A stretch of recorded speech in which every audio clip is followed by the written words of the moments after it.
Of the Holy Gospel according to Matthew. Glory to you, O Lord. Jesus came from Galilee to John at the Jordan to be baptized by him. John tried to prevent him, saying, I need to be baptized by you, and yet you are coming to me? Jesus said to him in reply, Allow it now, for thus it is fitting for us to fulfill all righteousness. Then he allowed him. After Jesus was baptized, he came up from the water, and behold, the heavens were opened for him. And he saw the Spirit of God descending like a dove and coming upon him. And a voice came from the heavens saying, This is my beloved Son, with whom I am well pleased. The Gospel of the Lord. Praise to you, Lord Jesus Christ. Let us all be seated. So in baptism, we become children of God. No? Sabi niyan, naging anak tayo ng Diyos. No? In the Gospel, when Jesus was baptized, a voice came from heaven saying, This is my beloved Son, with whom I am well pleased. No? So sabi niyan, tayo ay naging anak ng Diyos. That's why tingnan mo yung katabi mo, kamukha mo yan. Makapanangkilay. Okay? Magkamukha tayo sa pananampalataya. Okay? That's why sabi niya, we become children of God. Kasi yung binyag, that is our second birth. Yung first birth, physical. Yung second birth, spiritual. That's why the Lord's Prayer, tinatawag natin our Father. Kasi sabi niya, naging anak tayo ng Diyos. Okay? So, just like Jesus, at yung nabinyagan si Jesus, sabi dito, and the heavens were open. Diba? So, parang nabinyagan siya, nabuksan ng langit. Parang yun ang bilang binyagan, yun ang destination din natin, yung kaharian ng Diyos. Dahil yun ang yung Ama na sa langit, therefore yung mga anak, after our earthly journey, yung papuntahan din natin ay yung buhay na walang hanggan. That's why yung pagbukas ng langit, para i-promise sa isang binyagan na kung we are faithful sa ating baptismal vow, sa pangako ng binyag, magkamit din tayo ng langit ang buhay na walang hanggan. Okay?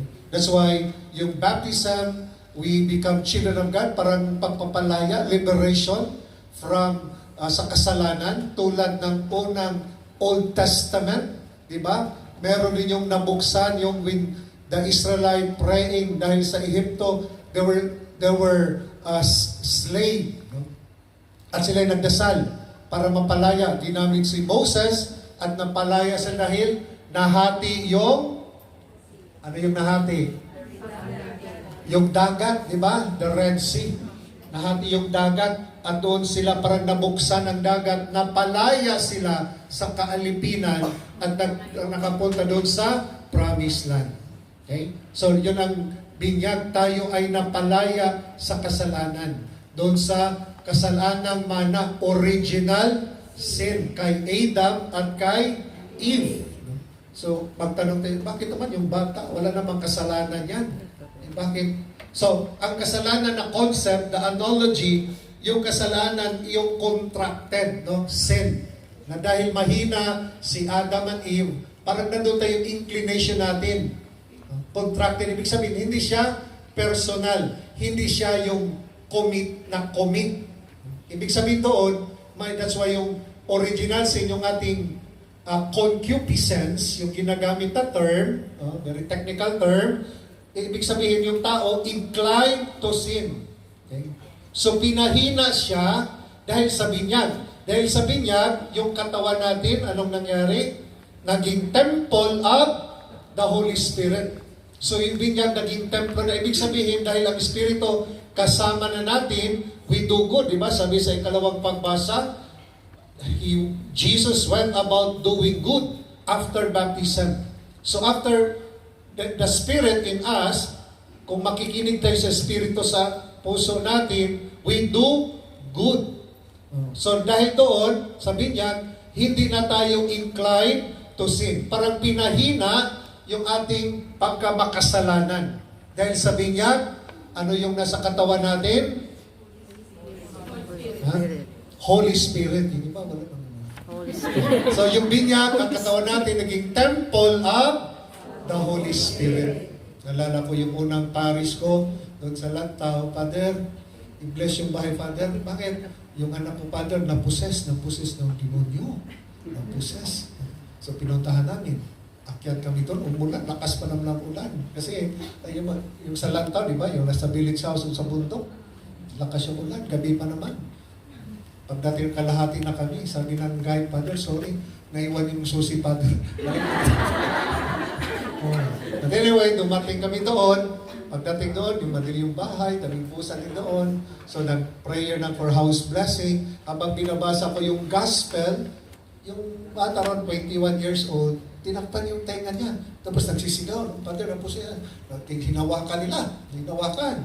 Anyway, tinapos namin yung prayer. Pagkatapos ng blessing, tinanong, bakit tinakpan mo yung tenga mo? Yung Father, parang ayaw mo pakinggan. Yung nagsabi, huwag mong pakinggan. Huwag mong pakinggan. Tinakpan niya, nasaktan daw siya. Ganun. Sabi ko ng Peresa, nagsisimba ba kayo? Father, wala ka, Father. Kasi mga musician, wala, Father, walang time. Pero alam mo, Father, sa totoo lang, yung anak namin hindi pa binyagan. Hindi pa binyagan.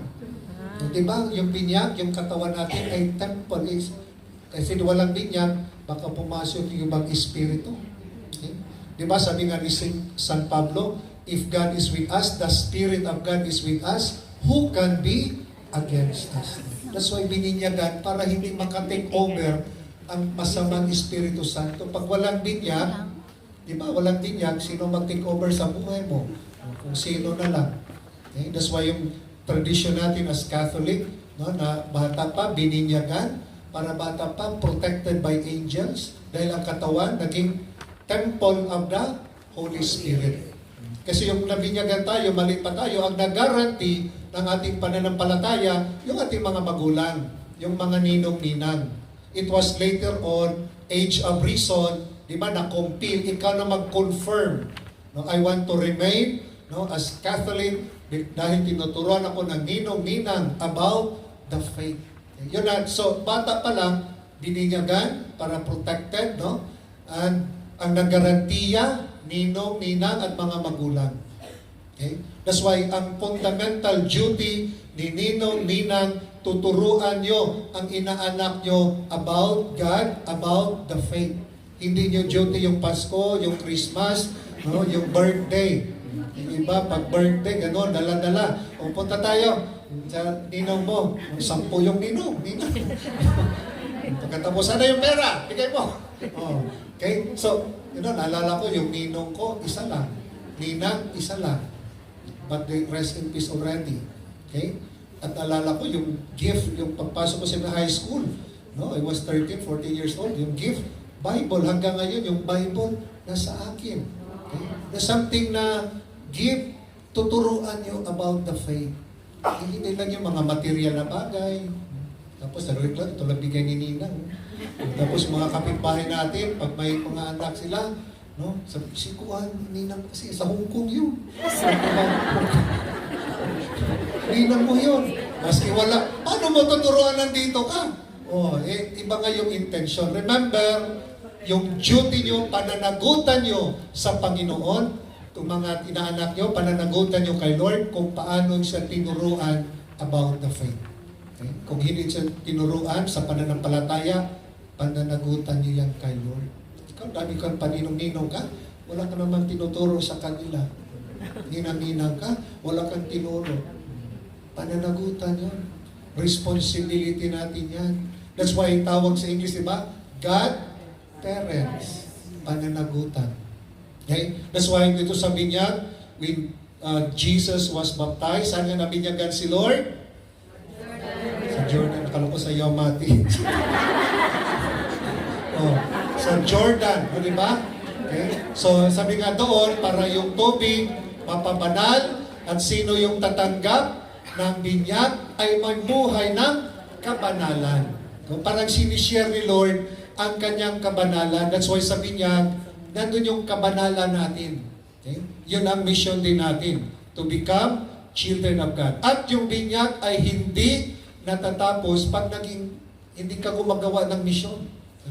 Ang fullness ng baptism is we participate the mission of Christ, the mission of the church. Hindi natatapos ang binyag na member ka lang.